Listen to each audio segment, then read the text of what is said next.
Hello all. Today we are going to discuss on Anglo-Saxon period or the Old English period. I know, of course, it takes almost about 3 to 4 hours to complete the entire topic on Anglo-Saxon period or the Old English period. But in this video, I am giving you a complete overview of the period in just 6 minutes.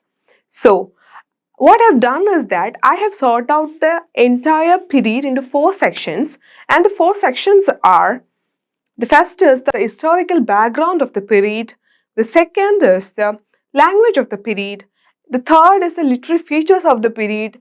And the fourth is the literary works of the period. So without much delay, let's move on to the video on Anglo-Saxon period or Old English period. Okay, Celts were the original inhabitants of England from Iron Age.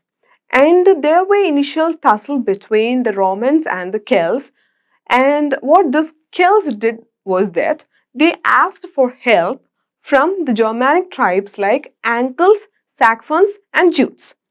And these Germanic tribes, they agreed to help the Celts, and they have come to this island, and they not only helped the Celts in removing these tribes, but also they displaced the Celts from their native land, and it marks the beginning of Anglo-Saxon invasion in 449 AD. And this period marks the beginning of Old English period.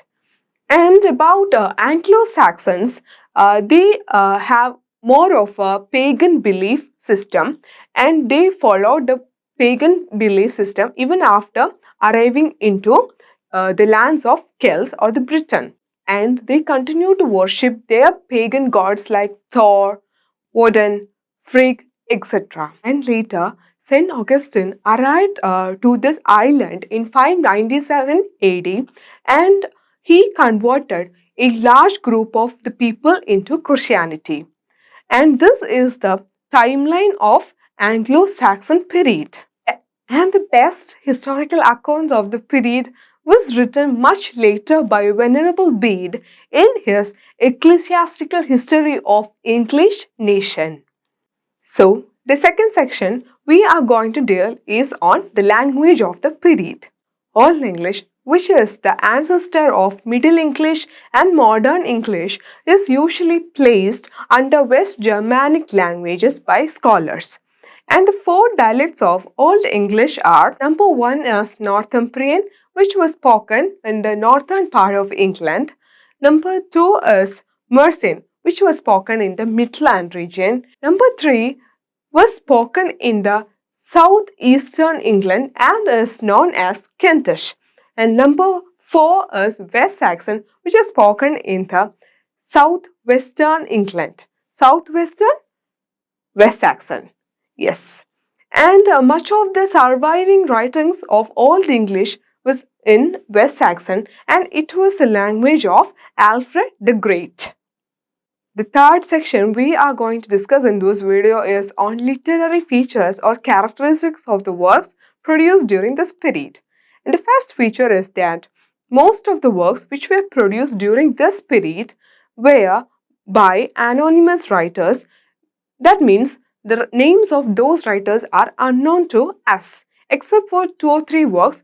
For example, Cinewolf, who has signed his works in ruined alphabets. And the 4 works of Cinewolf which are known to us are Juliana, Eileen, Christ, and the Fates of Apostle. The second feature or characteristics of the literary work of the period is the presence of pagan beliefs which are incorporated into these writings, especially on the earliest writings. For example, poems like Widsith contain pagan beliefs, but later, after the arrival of Christianity, this was removed and incorporate elements of Christianity into these works.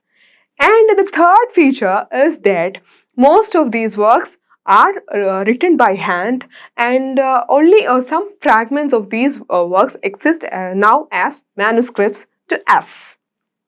Now we are moving on to the final section of our video, which is on literary works of the period, and this is subdivided into 2 categories. First is the poetry, second is the prose. So in poetry section, again, this period contained many subcategories of poetry collection, and some of them are pagan poetry, religious poetry, heroic poetry, and elegies. So, the first one we are going to deal is on heroic poem. Finest poetic work of Old English period which is preserved for posterity was a heroic poem, and it is known as Beowulf. And about Beowulf, it is a story of a mighty warrior whose name is Beowulf, who comes to help King Hrothgar, who is being continuously ravaged by some monster known as Grendel.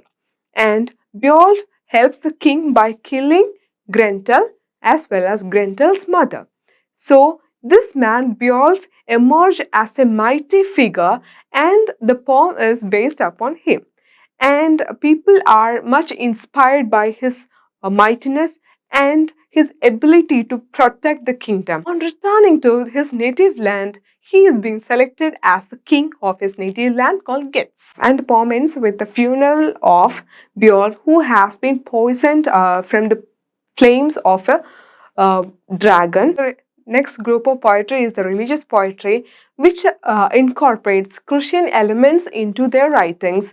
And the best example is Cadman's hymns. And Cadman was a monk, and who, after many miracles in his life, is inspired from Bible and has incorporated Christian elements into his poetry. And another important work which comes under religious poetry is The Dream of the Rood, and the name of the writer is still unknown to us. Now let's look on to the prose writings of the period, and some of the well-known prose works of the period are: first one is the translations by King Alfred the Great, who has translated many prose works from Latin.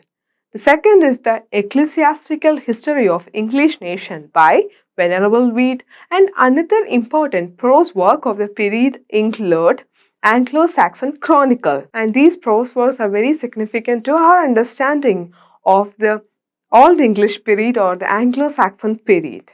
With this, we have come to the end of our discussion on Anglo-Saxon period or the Old English period, and stay tuned for more videos on history of English literature. Thank you for watching.